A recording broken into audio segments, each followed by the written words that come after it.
तो लोकसभा चुनाव से ठीक पहले पीएम मोदी ने वो धमाका किया जिसके बारे में कई दिनों से चर्चा थी। केंद्र सरकार ने सीएए यानी नागरिकता कानून का नोटिफिकेशन जारी कर दिया और इसी के साथ पूरे देश में सीएए लागू हो चुका है। इस कानून के लागू होने के बाद कैसे इंडिया गठबंधन की बेचैनी बढ़ी है और क्या सीएए ने मोदी की 400 सीटें इस लोकसभा चुनाव में पक्की कर दी हैं, इस रिपोर्ट में हर सवाल का उत्तर देखिए।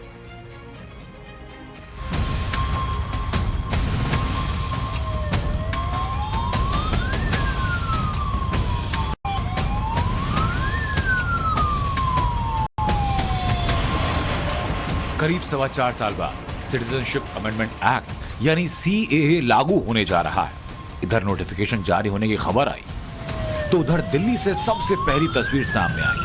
तस्वीरें देखकर आपको डरने की जरूरत बिल्कुल नहीं, बल्कि तस्वीर बता रही है कि इस बार इंतजाम कितना तगड़ा है। कोई माहौल खराब ना कर पाए, इसके लिए सुरक्षा एजेंसी पहले से मुस्तैद।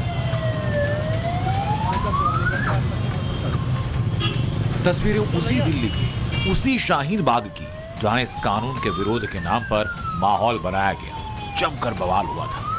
यह इलाका देश में सीएए विरोध का एपिसेंटर बन गया था। महीनों तक प्रदर्शनकारियों ने यहां सड़कों को जाम करके रखा।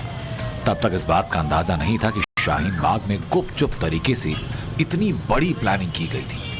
लेकिन इस बार ऐसा नहीं हो पाएगा क्योंकि तमाम खुफिया एजेंसीज चौकन्ना है।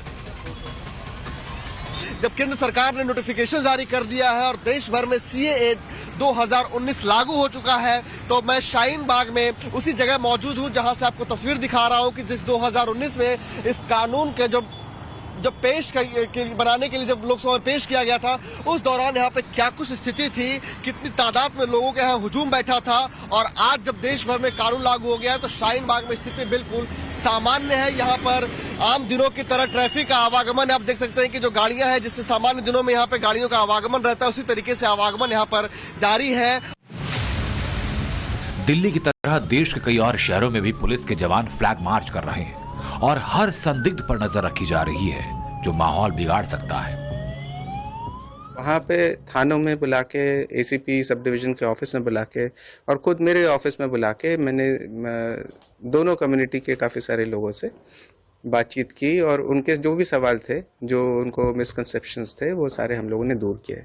उनको बताया कि ये सिटीजनशिप मिल रही है, किसी की जा नहीं रही है। और जो 3 हमारे पड़ोसी देश हैं, वहाँ पे जो लोग भारतीय नागरिकता लेना चाहते हैं उन लोग के लिए सहूलियत है। तो एनआरसी वाली कोई बात ही नहीं है, तो सिर्फ सिटीजनशिप अमेंडमेंट एक्ट है। तो कोई इनपुट भी मिला था, ऐसी कोई बात हो जाए? इनपुट इस तरह का नहीं था कोई, पर हम लोग पहले से प्रिकॉशन लेके चल रहे थे। सिटीजनशिप अमेंडमेंट एक्ट का नोटिफिकेशन जारी होने के कुछ मिनटों के बाद अलग अलग शहरों से जश्न की तस्वीरें सामने आई। सीए लागू होने के बाद पश्चिम बंगाल के मतुआ समुदाय और भोपाल जयपुर में शरणार्थियों ने मिठाई खिलाकर सीएए का समर्थन किया। ये तो हमारी खुशी की तो कोई इंतहा आज है ही नहीं। हमारे को इतनी खुशी है कि आपको हम अपने बता नहीं पा रहे, इतने पता है कि मन भावुक सा हो रहा है बताने में। हम तो भारत माता की जय बोलते हुए नरेंद्र मोदी जी का, अमित शाह जी का हम तहे दिल से धन्यवाद करते हैं। नोटिफिकेशन जारी होने के बाद एक्स पर गृह मंत्री अमित शाह ने लिखा कि मोदी सरकार ने अपना एक और वादा पूरा किया। शाह ने लिखा कि यह नियम पाकिस्तान, बांग्लादेश और अफगानिस्तान में धार्मिक आधार पर आधारित अल्पसंख्यकों को हिंदुस्तान में नागरिकता दिलाने में सक्षम बनाएंगे। गृह मंत्री शाह ने इस बात का ऐलान किया कि लोकसभा चुनाव से पहले देश में सीएए लागू हो जाएगा। उन्होंने कहा था कि सीएए देश का कानून और सरकार यकीनन इसे लागू करेगी। सीएए देश का कानून है, इसका नोटिफिकेशन निश्चित रूप से हो जाएगा और चुनाव से पहले के बाद पहले ही होगा। चुनाव के पहले ही सीएए को अमल में आना है, इसमें किसी को कंफ्यूजन रखना नहीं है। यह भी कांग्रेस पार्टी के नेताओं का वादा है। जब देश का विभाजन किया और वहां पर ढेर सारे वहां की देश में अल्पसंख्यक जो थे, हिंदू, बौद्ध, जैन, क्रिश्चियन थे, उन पर प्रताड़ना होती थी, सारे लोग यहां भाग कर आना चाहते थे। उस वक्त कांग्रेस पार्टी का वादा था कि आप धीरे धीरे आइए, आप जब भी आओगे भारत में आपका स्वागत है, आपको नागरिकता दी जाएगी। फिर मुकर गए और मैं आज स्पष्ट करना चाहता हूं, सीएए किसी की भी नागरिकता लेने का कानून नहीं है, छीनने का कानून नहीं है। इस देश की माइनॉरिटी को और विशेषकर मुस्लिम भाइयों को भड़काया जा रहा है। देश में किसी की भी नागरिकता सीएए छीन ही नहीं सकता, क्योंकि कानून में प्रोविजन ही नहीं है। सीएए जो शरणार्थी आए हैं पाकिस्तान और बांग्लादेश से धार्मिक प्रताड़ना के कारण, उनको नागरिकता देने का कानून है और मैं मानता हूं इसमें किसी का विरोध नहीं होना चाहिए। सीएए पर नोटिफिकेशन जारी होने के बाद देश में एक बार इस मुद्दे पर सियासत भी शुरू हो गई। जिस तरह मुसलमानों को 4.25 साल पहले बरगलाया गया, वही भ्रम एक बार फिर फैलाने की कोशिश है। खुद को मुसलमानों का सबसे बड़ा पैरोकार बताने वाले असदुद्दीन ओवैसी ने सीएए देश को बांटने वाला कानून बताया। उन्होंने लिखा कि इसका विरोध करने के लिए सड़कों पर उतरने के अलावा कोई विकल्प नहीं। एक तरफ ओवैसी भाईजान सीएए को भारत के मुसलमानों के खिलाफ बता रहे हैं, तो वहीं ऑल इंडिया मुस्लिम जमात के अध्यक्ष मौलाना शहाबुद्दीन बरेलवी इन दावों को कैसे खारिज कर रहे हैं, जरा सुनिए।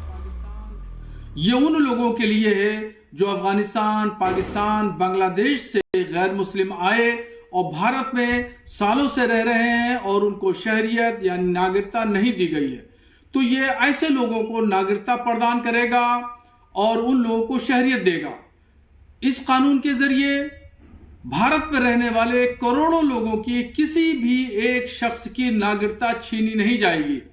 इसलिए इस कानून से मुसलमानों को डरने की और खौफजदा होने की जरूरत नहीं है।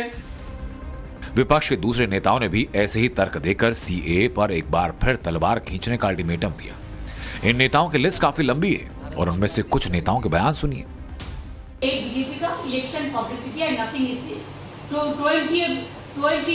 20 साल में एक कानून पास हुआ था, उसका बाद 4 साल बीत गया, लेकिन अभी चुनाव जब आते हैं एक कुछ गाप गप पकड़ते हैं, ये भी एक गाप गप है।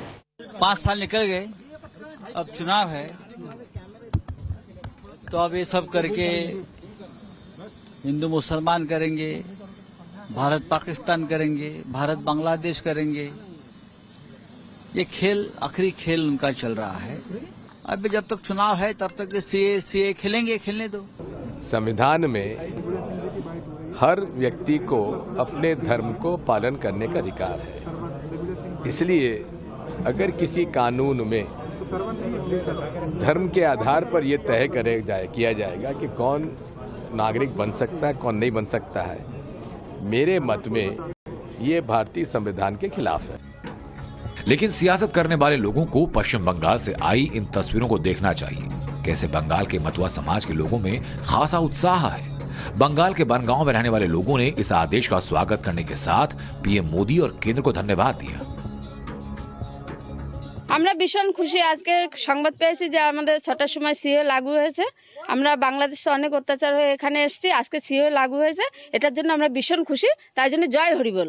एक बहुत बड़ा पहल है और बहुत बड़ा चैलेंज था, जिस चैलेंज को तोड़ के आज भारतीय जनता पार्टी ने, सरकार ने इसको लागू किया है। इसमें पूरे मतुआ समाज को लेके पूरे जितने हमारे उद्वास्तु समाज हैं सब खुश है, सब आनंद। अगला एक हफ्ता जो चलेगा आप लोगों को मीडिया के सामने ही सब कुछ होगा। आप देखते रहिए बंगाल में क्या होने जा रहा है। धन्यवाद। जिस सीएए नोटिफिकेशन को लेकर या कहा जाए कि सीएए कानून को लेकर इतनी हाय तौबा है, वो कानून क्या है जरा जानिए। सीएए कानून गैर मुस्लिम प्रवासियों को भारतीय नागरिकता देने के लिए लाया गया, जिससे पाकिस्तान, अफगानिस्तान और बांग्लादेश से आए लोगों को फायदा मिलेगा। इस कानून के तहत हिंदू, सिख, जैन, बौद्ध, ईसाई, पारसी को भारत की नागरिकता दी जाएगी। हालांकि नागरिकता 31 दिसंबर 2014 तक आए लोगों को ही मिलेगी। सिटीजनशिप अमेंडमेंट एक्ट नोटिफिकेशन के बाद गैर मुस्लिम शरणार्थियों को नागरिकता मिलने का रास्ता साफ हो गया। संसद ने सीएए पर 11 दिसंबर 2019 को मुहर लगाई थी।